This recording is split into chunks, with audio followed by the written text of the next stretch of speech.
Clouds. Have you ever noticed how much people moan about them? They get a bad rap. If you think about it, the English language has written into it negative associations towards the clouds. Someone who's down or depressed, they're under a cloud. And when there's bad news in store, there's a cloud on the horizon. I saw an article the other day. It was about problems with computer processing over the internet. A cloud over the cloud was the headline. It seems like they're everyone's default doom and gloom metaphor. But I think they're beautiful, don't you? It's just that their beauty is missed because they're so omnipresent, so, I don't know, commonplace, that people don't notice them. They don't notice the beauty, but they don't even notice the clouds unless they get in the way of the sun. And so people think of clouds as the things that get in the way. They think of them as the annoying, frustrating obstructions, and then they rush off and do some blue sky thinking. But most people, when you stop to ask them, will admit to harboring a strange sort of fondness for clouds. It's like a nostalgic fondness. And they make them think of their youth. Who here can't remember thinking, well, looking and finding shapes in the clouds when they were kids? You know, when you were masters of daydreaming.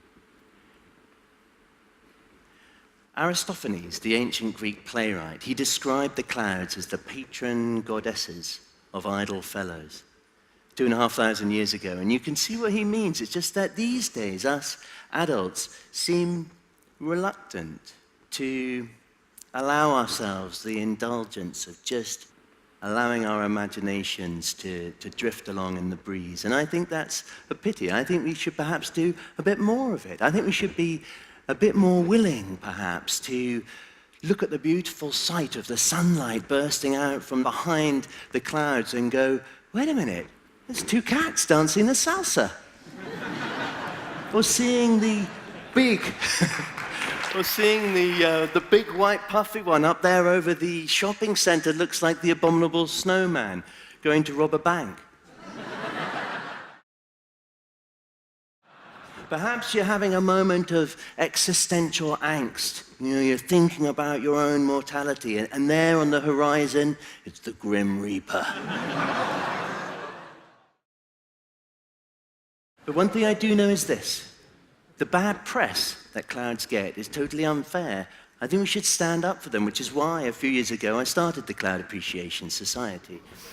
Tens of thousands of members now, in almost 100 countries around the world. And all these photographs that I'm showing, they were sent in by members. And the society exists to remind people of this. Clouds are not something to moan about. Far from it. They are, in fact, the most diverse, evocative, poetic aspect of nature.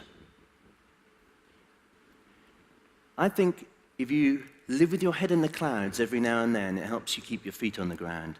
And I want to show you why, with the help of some of my favorite types of cloud. Let's start with this one. It's the cirrus cloud, named after the Latin for a lock of hair. It's composed entirely of ice crystals cascading from the upper reaches of the troposphere. And as these ice crystals fall, they pass through different layers with different winds, and they speed up and slow down, giving the cloud these brush-stroked appearances, these brush-stroke forms known as fall streaks. And these winds up there can be very, very fierce. They can be 200 miles an hour, 300 miles an hour. These clouds are bombing along, but from all the way down here, they appear to be moving gracefully, slowly, like most clouds. And so to tune into the clouds is to slow down, to calm down. It's like a bit of everyday meditation. Those are common clouds. What about rarer ones like the lenticularis, the UFO-shaped lenticularis cloud? These clouds form in the region of mountains. When the wind rises to pass over the mountain, it can take on a wave-like path in the lee of the peak, with these clouds hovering at the crest of these invisible standing waves of air. These flying saucer-like forms, and some of the early black and white UFO photos are in fact lenticularis clouds, it's true. little rarer are the full streak holes, all right? This is when a layer is made up of very, very cold water droplets. And in one region, they start to freeze. And this freezing sets off a chain reaction which spreads outwards, with the ice crystals cascading and falling down below, giving the appearance of jellyfish tendrils down below. Rarer still, the Kelvin-Helmholtz cloud. Not a very snappy name. Needs a rebrand. This looks like a series of breaking waves, and it's caused by shearing winds. The wind above the cloud layer and below the cloud layer differ significantly, and in the middle, in between, you get this undulating of the air. And if the difference in those speeds is just right, the tops of the undulations curl over in these beautiful breaking wave-like vortices. All right, those are rarer clouds than the cirrus, but they're not that rare. If you look up and you pay attention to the sky, you'll see them sooner or later. Maybe not quite as dramatic as these, but you'll see them. And you'll see them around where you live. Clouds are the most egalitarian of nature's displays because we all have a good, fantastic view of the sky. And these clouds, these rarer clouds, remind us that the exotic can be found in the everyday. Nothing's more nourishing, more stimulating to an active, inquiring mind than being surprised, being amazed. It's why we're all here at TED, right? But you don't need to rush off away from the familiar, across the world, to be surprised. You just need to step outside. Pay attention to what's so commonplace, so everyday, so mundane, that everybody else misses it. One cloud that people rarely miss is this one, the cumulonimbus storm cloud. All right? It's what produces thunder and lightning and hail. These clouds spread out at the top in this enormous anvil fashion, stretching 10 miles up into the atmosphere. They are an expression of the majestic architecture of our atmosphere.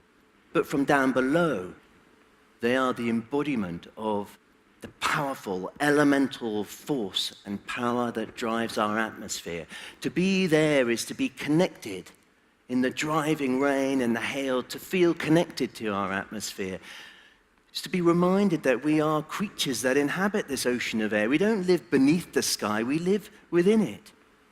And that connection, that visceral connection to our atmosphere, feels to me like an antidote. It's an antidote to the growing tendency we have to feel that we can really ever experience life by watching it on a computer screen, you know, when we're in a Wi-Fi zone. But the one cloud that best expresses why cloud spotting is more valuable today than ever is this one, the cumulus cloud. Right? It forms on a sunny day. If you close your eyes and think of a cloud, it's probably one of these that comes to mind. All those cloud shapes at the beginning, those were cumulus clouds. The sharp, crisp outlines of this formation make it the best one for finding shapes in. And it reminds us of the aimless nature of cloud spotting. What an aimless activity it is. You're not going to change the world by lying on your back and gazing up at the sky, are you? It's pointless. It's a pointless activity, which is precisely why it's so important. The digital world conspires to make us feel eternally busy, perpetually busy. You know, when you're not dealing with the traditional pressures of earning a living, putting food on the table, raising a family, writing thank you letters, you have to now contend with answering a mountain of unanswered emails, updating your Facebook page, feeding your Twitter feed. And cloud spotting legitimizes doing nothing. And sometimes we need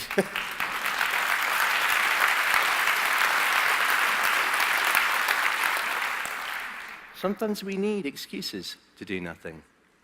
We need to be reminded by these patron goddesses of idle fellows that slowing down and being in the present, not thinking about what you've got to do and what you should have done, but just being here, letting your imagination lift from the everyday concerns down here and just being in the present. It's good for you. It's good for the way you feel. It's good for your ideas. It's good for your creativity. It's good for your soul.